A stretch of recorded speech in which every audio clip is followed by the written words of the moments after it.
आप संत रामपाल जी महाराज के पोते हैं, आप तो खुद परिवार से हैं।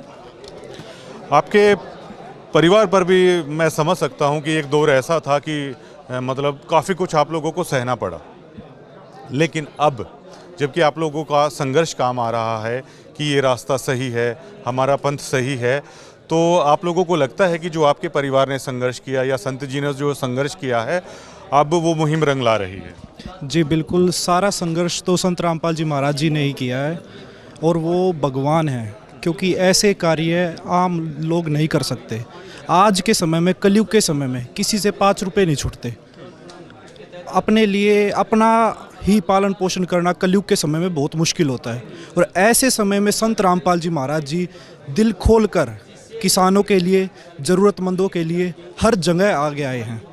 चाहे आप ब्लड डोनेशन कैंप लगा लो, या जितनी भी इस पृथ्वी पर जितनी भी संसार को किसी भी तरह की आपदाई, संत रामपाल जी महाराज जी सबसे आगे खड़े मिले हैं, और वो पूर्ण संत और पूर्ण भगवान हैं। संत और सतगुरु में यही फ़र्क होता है, सतगुरु ही यही काम कर सकता है। आप परिवार से तो आपकी पर्सनल मुलाकात हो जाती होगी, शायद अन्य लोगों की नहीं होती है, तो अभी इस दरमियान आप उनसे मिले हैं, तो संत जी के क्या विचार थे इस मुहिम को लेकर?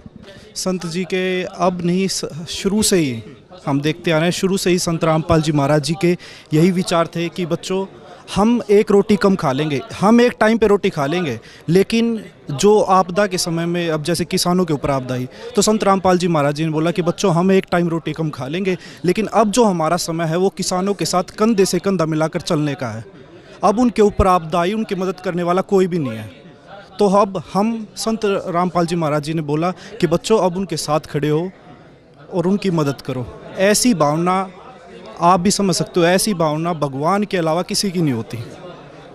यूथ को लेकर आप क्या कहना चाहेंगे? यूथ को मैं यही कहना चाहूँगा कि आप नशे पते सभी बुराइयों को छोड़कर एक धार्मिक मार्ग की ओर चलो। जैसे पहले समय था ना, सतयुग के समय में, ऐसे धार्मिक कार्यों की तरफ बढ़ो, आपके मन को शांति भी मिलेगी। ये गाने नाच गाने से, नशा करने से आप अपना शरीर खराब कर रहे हो, इससे अलावा आप कुछ नहीं कर रहे। आप धार्मिक कार्यों की तरफ बढ़ो, आपकी मन को भी शांति मिलेगी और भगवान में भी ध्यान दो। मैं बस यही प्रार्थना करना चाहूँगा। एक चीज़ मुझे आपसे ये भी जाननी है, आप उन्हें गुरु रूप में देखते हैं, अपने दादाजी के रूप में? दो चीज़ें हो जाती हैं। नहीं जी, हम उन्हें भगवान के रूप में देखते हैं। वो आपके उनका व्यवहार आपके साथ कैसा रहता है? शिष्य की जैसा रहता है या नहीं, बिल्कुल शिष्य जैसा ही व्यवहार रहता है। कल महम में बड़ा अच्छा सम्मान हुआ संत जी का, सोचा नहीं था कभी ऐसा होगा। जी बिल्कुल, संत रामपाल जी महाराज जी ने जो कार्य किए, इतनी मुहिम चलाई संत रामपाल जी महाराज जी ने, जो महम 24 चबूतरे पे जो खाप आई थी, उन्होंने संत रामपाल जी महाराज जी को सम्मानित किया। उनका हम कोटि कोटि धन्यवाद करते हैं कि उन्होंने समझा, उन्होंने पहचाना कि हाँ, ये कार्य सिर्फ भगवान ही कर सकते हैं, भगवान के अलावा कोई नहीं कर सकता।